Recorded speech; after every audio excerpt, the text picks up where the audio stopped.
Welcome to Focus on English.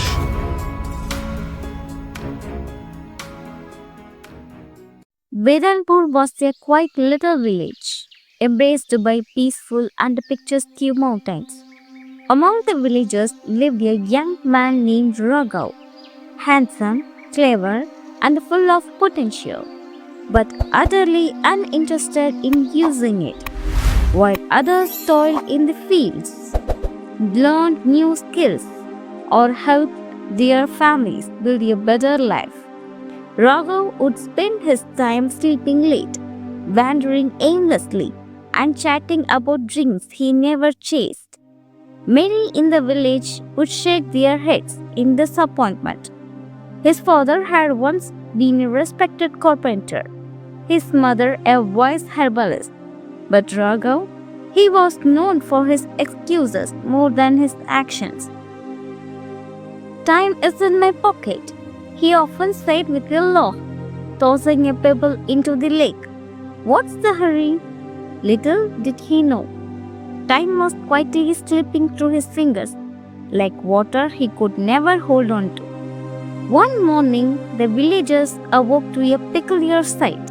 An old, rickety cart pulled by a donkey rolling into the village square. Sitting atop it was a man with snow-white hair, thick glasses, and fingers stained with brass and oil. The sign on his cart read, Mahadev's Clockworks, repairing time one tick at a time. The villagers were curious. Mahadev, as he introduced himself, rented a small shop at the edge of the market and filled it with clocks of every shape and size. Cuckoo clocks, pendulum clocks, pocket watches, and grandfather clocks. Every tick and tock echoed with precision and purpose. Children loved the teeny wooden birds that popped out and sang on the hour. Elders respected his craftsmanship, but Raghav, he walked by the shop every day without interest. One afternoon, as the sun hung lazily in the sky, Mahadev sat outside his shop, polishing a delicate golden watch. Raghav strolled by, yawning, a straw in his mouth.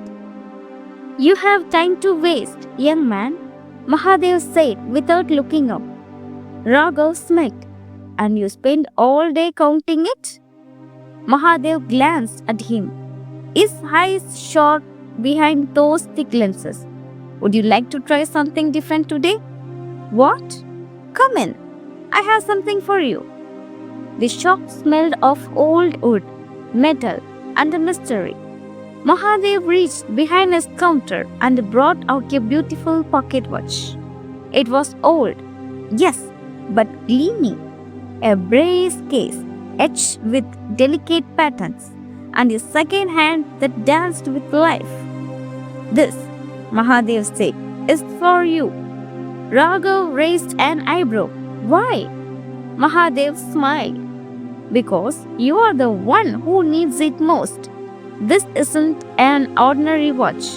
It teaches you the value of every tick. Raghav chuckled. What? Is this magical? Something like that, Mahadev said cryptically. Keep it with you. Listen to it. Let it remind you of the gift you are wasting. Though skeptical, Raghav accepted it. It was shiny after all. At first, Raghav treated the watch like a toy. He showed it off to the friends, spun it on his finger, and forgot about it on his windowsill. But over the next few days, something strange began to happen. Whenever he wasted time, lying idle, gossiping endlessly, watching clouds for hours, the watch began to tick louder. Not just loud, but insistently. A sound that echoed in his ears, in his thoughts. Tick, tick, tick. Each second felt like a gentle reminder and then a warning. He tried ignoring it. He placed it in a drawer. He even left it outside overnight. But it always found its way back. either in his pocket, under his pillow, or sitting next to his morning cup of tea. And with each passing day, the ticking seemed to synchronize with his heartbeat. One evening, he passed by a group of his childhood friends. They were talking about their small achievements. One had started working with a carpenter in another village. Another was saving up to start a poultry business. They invited Raghav to join them for tea. But something had changed in him. He listened, nodded politely, but felt distant, envious even. Later that night, he looked at himself in the mirror. "What have I done in the last 5 years?" he whispered. Tick, tick, tick. The watch answered in silence. It had no pity. It had only truth. The next morning, for the first time in years, Raghav woke up before sunrise. He sat by the lake, watching the sunrise over the hills. He didn't know what to do yet, but he knew he couldn't continue like before. He visited Mahadev's shop again. "You were right," Raghav said quietly. "I've been wasting my life." Mahadev nodded, as if he'd been expecting it. "Then it's time to use what you've got left." From that day on, Raghav began making changes. He started with small things, helping his mother with chores, learning carpentry from an old friend of his father, and setting daily goals. He stopped spending hours in mindless talk. Instead, he used that time to read, practice, and build.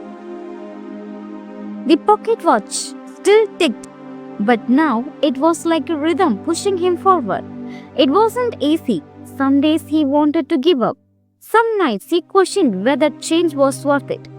But the ticking reminded him. Every second counts. Years passed. Raghav's hands became skilled. His mind became sharp. He started his own furniture workshop and began teaching others. His discipline became an inspiration to the village. The same people who once laughed at his laziness now sent their sons to learn from him. He would often glance at the pocket watch and smile. It was no longer just a timepiece. It was a symbol of his transformation. One winter morning, now many years later, Raghav, older, wiser, and content, sat under a tree, watching the sunrise. He took out the pocket watch. Tick, tick, tick. And then silence. The second hand froze. Confused, he found it. Nothing. He opened the case. Everything inside was intact. But the watch had stopped. A strange emotion washed over him. Not fear, not sadness, but a gentle understanding. He walked to Mahadev's old shop, but it was gone. No clocks, no sound, just an empty room with dust and quiet. On the other counter layer, a small note. "Time was your gift. You used it well, Mahadev." Raghav stood there, holding the silent watch, his heart full. He understood now. Mahadev wasn't just a clockmaker. He was a teacher, a guide, maybe even something more. He returned home and placed the watch in a wooden case on his shelf. From that day forward, he made it his mission to teach others what he had learned. Not just skills, but the value of time.